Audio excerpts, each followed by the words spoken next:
Okay, I'm coming in soon. I'm just gonna hang them up real quick.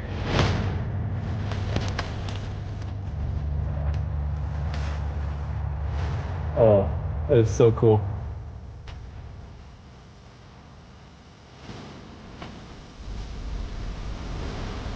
Expecto Patronum!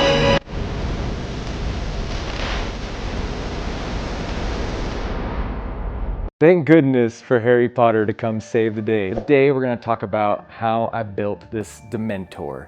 It was pretty challenging for me because it was honestly something I have never attempted to do before. But this was something that my wife and I really wanted to create to be an addition to our Harry Potter Halloween theme. Before starting this project, I did a lot of research to really hone in on all the features that make up a Dementor. They don't have legs, they're pretty bony and skinny, they've got a lot of flowing clothing, so I knew this was going to be quite the challenge, but I thought, well, it's a Dementor, it's gonna be in the dark. If I mess up, who's gonna notice? Make sure to stay tuned until the end of the video where we're gonna give a sneak peek on the other Harry Potter Halloween decorations that we've made. Here with Mr. Bones today, we're gonna try something new here that my friends told me about. It's called Apoxie Sculpt. And when I researched it online, a lot of people use it for like horse figurine sculpting. It's a two-part epoxy. Unlike Bondo that hardens within like 30 seconds of mixing it, Apoxie Sculpt will allow you to mold it and sculpt it for a few hours, and then it takes about 24 hours for it to cure. As I researched more of what like the Dementors look like, when you look at their fingers, they're like really elongated. We're gonna take and elongate these fingers, sculpt them to where they're like gangly and stuff. You have an A part and a B part, and you just mix 1-to-1 ratios of the two. I've never used it before, so I'm just gonna try it out. It's the only plan we've got. After looking at the Dementors more from the movies, you don't actually see any of their face. It's just gonna get covered up with fabric. This did come with glowing eyes, but we're not gonna use that feature. Part A, it's gray. This is part B, and it's more of a tan color. So that'll help us be able to see the ratios that we're doing. One person said that she liked to use her hands because it just molds better. She also said she liked to make it into a ball to make sure that she was using the proper amount. It's a little difficult to make sure that same size circles, but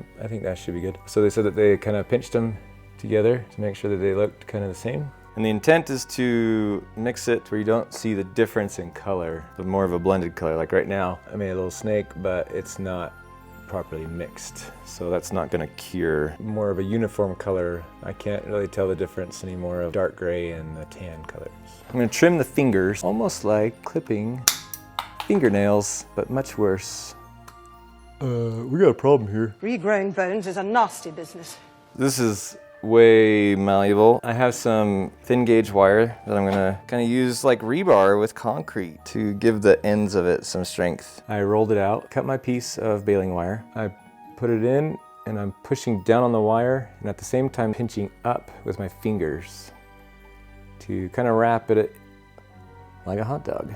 Cover it completely. So I finished this hand. Right now I'm just trying to place it so that I can let it set. As I was trying to make the hand look kind of like this, the wire helped out incredibly. I would highly recommend it. I had wire going throughout the whole finger. Now I'm just trying to get it to hold in a position. So I might need to get creative with how I brace it. We'll figure something out. My finger flesh is really straight, but I want it to look bony. Do an impression in an area so that it kind of looks nubby. This would be a great project to learn how to use this epoxy sculpt on. It is very low risk. I added some extra on the top of the hand because some of the metal was sticking out. Normally I wouldn't want it to be cracked like this. With this being a Dementor, I actually kind of like the cracked look. I was thinking that I could do 2 hands in one day, but with how much this moves, I'm gonna wait 24 hours, let this hand cure, and then I'm gonna do the other hand tomorrow. For having been my first time doing this, this thing turned out so cool. This thing doesn't have any movement. I did cut off the thumb because the thumb was going straight out, and I made the wire go all the way to the back of the hand. Since it was my first time doing it, it took me about an hour and a half to do this hand. This hand should go much faster. I'll go ahead and start putting it on my finger. He would make an excellent British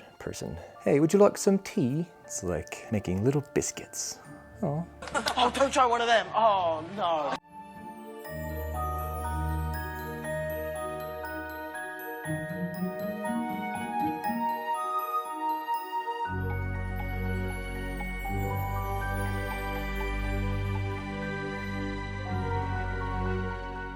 I did use a little bit of water right here to kind of blend in the two pieces, my thumb piece with the fingers. Now is where we get to have these fingers really come to life. Bend the wire inside to try and hold your shape. To try and make it look like he's got more knuckles, I'm just kind of pinching. Got our hand all positioned. Went pretty well. Check him out. I am so happy with how these turned out. In general, I think I'm gonna have the arms kind of like that. With the Dementor hanging down like this, I don't like how the hand is facing down. I wish it was rotated 90 degrees so that you could see the profile of it as it's hanging. I'm gonna drill a hole all the way through. And I'm gonna run this galvanized steel wire through it. I think that'll do better. Because my screw was only going, it barely reached that edge.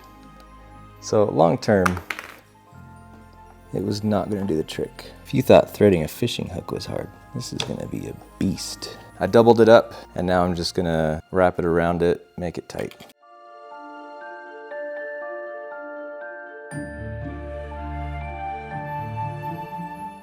I'm gonna fill in this cavity anyways, so I'm just gonna tuck. Now, this can still articulate. It can wave high. Yeah, this is totally what I was hoping for. Looks so creepy. Oh my gosh. Bye, buddy. Hope you find your dad.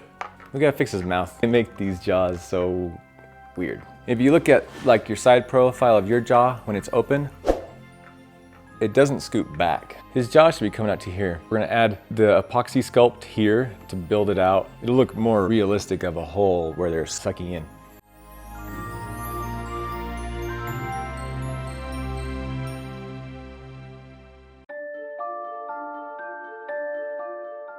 I've added some wire here just to keep its shape. I added a piece of epoxy right here because that's gonna keep the mouth open.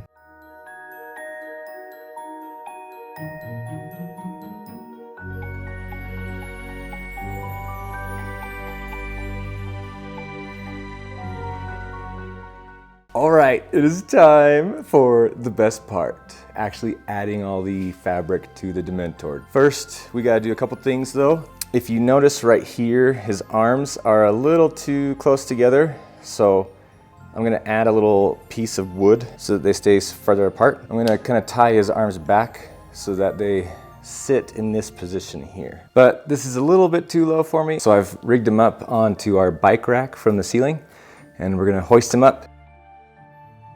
I've got a piece of wood here. I drilled 3 holes in it on both sides. I'm gonna use my galvanized wire and my tin snips.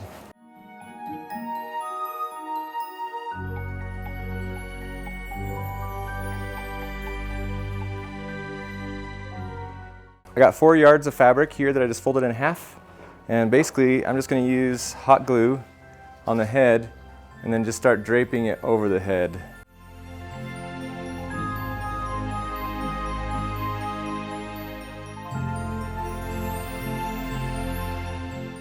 I kind of tucked it around his rib cage, glued it to the back of his ribs. Excuse me, is my midriff showing?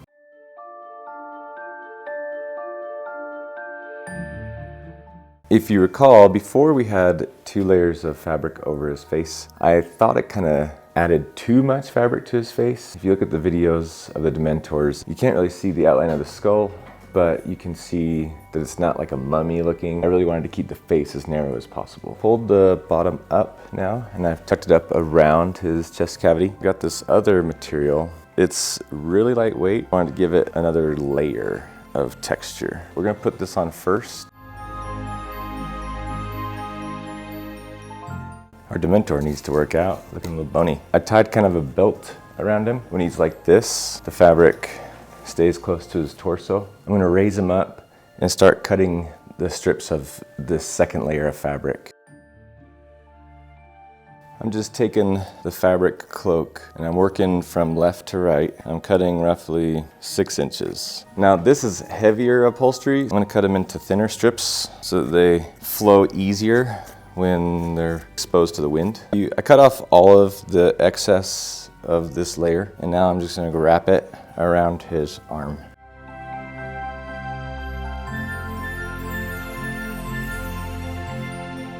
Now I've got this other fabric. I got it because it's kind of lacy, It's like flowy, it's cool, it's got holes in it and stuff. It'll look really cool. My only concern is the fabric I got is pretty square. It's 2 yards. I don't think it's gonna cover the Dementor like I want it to. Like it's way too wide. No, dang it. I think I'm gonna have to sew this thing. I want the seam to be like right here, so I want it to be long and narrow. I do have to hand it to my wife. She has come in the clutch numerous times on this project. I'm gonna use her sewing machine, her fabric scissors, her pink hot glue gun.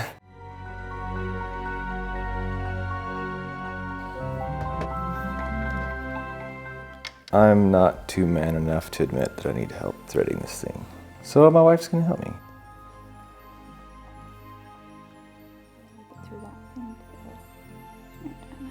Well done! Oh, well done! I have to thread the needle? No! Oh yeah. Thinning just helps your fabric stay in place. Seems like I only sew when it's Halloween time. How do I put this thing down? Ah, mother. Oh yeah.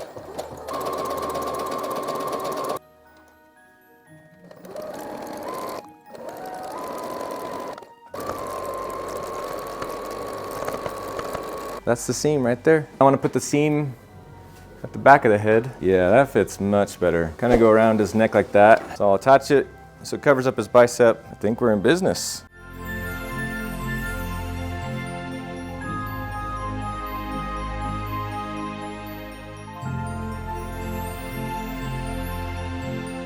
I learned so much in this project now that I know how to use this epoxy sculpt. We've got some big plans coming up in the future. If you liked this video and you want to see more of the Harry Potter Halloween decorations that we're creating, make sure to hit that subscribe button so that you're notified when our next video posts.